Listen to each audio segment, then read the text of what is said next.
Hi everyone, today's question is take a pause and if you know the correct answer, please post it in the comments below. Microtubules are made up of microtubules, direct question, tubulin protein के कैसे याद रखेंगे, दोनों का difference याद कर लो।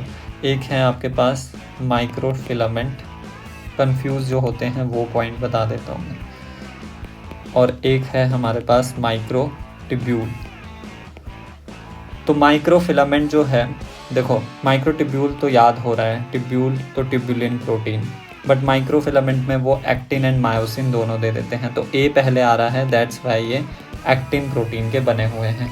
And दोनों microtubule and microfilament contractile होते हैं और साथ ही साथ में ग्लोब्यूलर भी होते हैं, और दोनों के दोनों आपके पास ओनली साइटोप्लाज्म में ही प्रेजेंट रहते हैं, न्यूक्लियस में प्रेजेंट नहीं रहते। वेयरएज जो इंटरमीडिएट फिलामेंट है वो साइटोप्लाज्म एंड न्यूक्लियस दोनों में प्रेजेंट रहते हैं।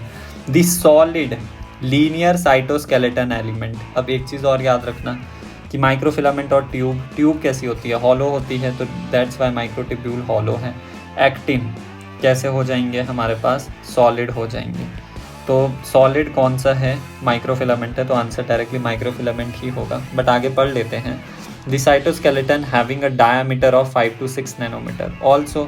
अब इनका क्लासिफिकेशन जो हम करते हैं साइटोस्केलेटन स्ट्रक्चर का, वो on the basis of thickness करते हैं। तो माइक्रोफिलामेंट होते हैं लेस देन 7 नैनोमीटर के, एंड माइक्रोट्यूब्यूल्स हमारे पास मोर देन और इक्वल टू 25 नैनोमीटर के होते हैं।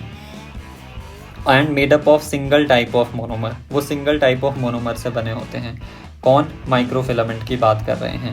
वेयरएज माइक्रोट्यूब्यूल जो हैं वो अल्फा एंड बीटा सब यूनिट से मिलकर बने होते हैं। सो आंसर हमारा माइक्रोफिलामेंट ही हो। For more such videos and concepts do like, share and subscribe.